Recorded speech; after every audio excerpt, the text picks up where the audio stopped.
இன்றைக்கி நான் பார்க்க போகிறது வந்து வாழைத்தண்டு ஜூஸ் வந்து பார்க்க போகிறோம். இந்த வாழைத்தண்டில் இல்லாத நன்மைகளே கிடையாது. இதில் வந்து சிறுநீர் கற்களை வந்து அழிக்கக்கூடியது இதுதான்.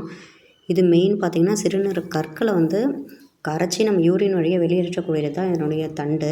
இந்த வாழைத்தண்டை பொரியலாக பண்ணலாம், ஜூஸாக பண்ணி குடிக்கலாம். பொரியலாக பண்ணிங்கன்னா பசங்களுக்கு அந்தளவு குடிக்க மாட்டாங்க. இந்த மாதிரி நான் ஜூஸ் போட்டு கொடுத்துருவேன். ஜூஸ் போட்டு கொடுத்தா என்றைக்காச்சும் ஒரு நாள் மந்த்லி 2 டைம்ஸ் தான் இதை குடிக்கணும். அடிக்கடி குடிக்கக்கூடாதுன்னு சொல்லியிருக்காங்க டாக்டரு. பாருங்கள், குட்டி குட்டி பீஸில் ஃபஸ்ட்டு தோல் எல்லாத்தையும் சீவி எடுத்துக்கினேன். குட்டி குட்டி பீசஸாக கட் பண்ணி ஃபஸ்ட்டு நான் மஞ்சத்தூள் கல்லுப்பு போட்டு ஒரு தண்ணியில் வச்சுருக்கேன். இது வந்து கருப்பாயிடும். தனியாக நம்ம கொஞ்சம் கொஞ்சமாக கட் பண்ணி வைக்கும்போதே அது கருப்பாயிடும். அதனால் கொஞ்சம் மஞ்சத்தூளும் உப்பும் போட்டு தண்ணியில் கலந்து வச்சுக்கிற இடத்துல நம்ம வந்து கட் பண்ணி குட்டி குட்டி பீசஸாக கட் பண்ணி நம்ம அதில் போட்டுக்கிறோம். போட்டுட்டு பாருங்கள், இந்த வாழைத்தண்டில் வந்து அவ்வளோ நன்மை இருக்குன்னு சொல்லுவாங்க. இதில் எங்கள் அப்பா முன்னாடி இருக்கும்போது நாங்கள் வாழைத்தண்டு பிஸ்னஸ் தான் பண்ணுறோம். வாழைப்பூ, வாழைத்தண்டு, வாழை இலை, இந்த பிஸ்னஸ் தான் நாங்கள் எங்கள் அண்ணன், எங்கள் அப்பா, அவங்க எல்லாருமே பார்த்திங்கன்னா எங்கள் ஃபேமிலியில் அதுதான் பண்ணிகிட்ருக்காங்க. இதில் இருக்கிற அந்த நாரை எல்லாத்தையும் எடுத்துகிட்டு இதில் அப்பா அந்த வாழைத்தண்டெல்லாம் எல்லாத்தையும் பண்ணதுக்கப்புறம் அந்த தண்ணிலாம் நாங்கள் குடிப்போம்.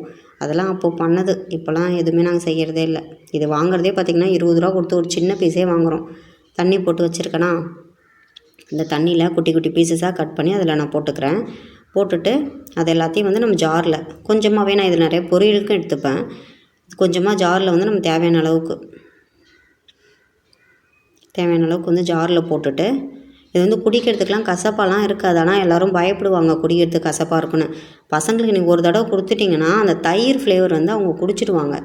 இது நல்லா போட்டுட்டு அதில் கொஞ்சம் தேவையான அளவுக்கு வந்து கல்லுப்பு, இதில் எதுவுமே ஆட் பண்ணாதீங்க, சுகர் எதுவுமே ஆட் பண்ணாதீங்க. கொஞ்சமாக தேவையான அளவுக்கு கல்லுப்பு போட்டு நல்லா மிக்ஸ் பண்ணுங்கள். கொஞ்சமாக தண்ணி விட்டு நல்லா மிக்ஸ் பண்ணிவிட்டு ஃபில்ட்ரு பண்ணி மந்த்லி 2 டைம்ஸ் கூட அந்த வாழைத்தண்டு வாங்கும்போதெல்லாம் அதை நான் பண்ணி கொடுக்குறேன். லைட்டாக மறைஞ்சிச்சா கொஞ்சமாக தண்ணி ஊற்றிக்கலாம்.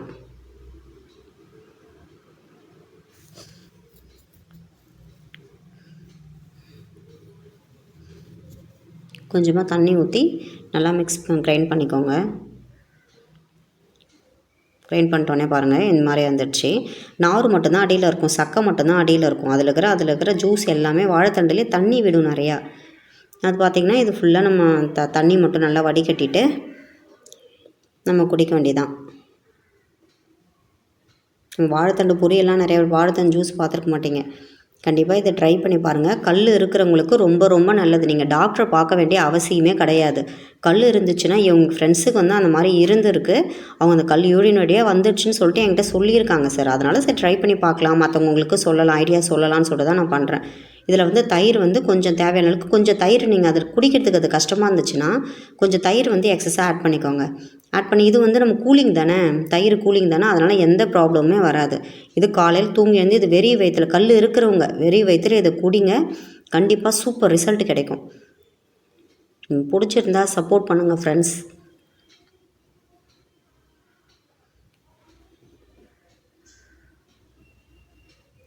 Thank you friends.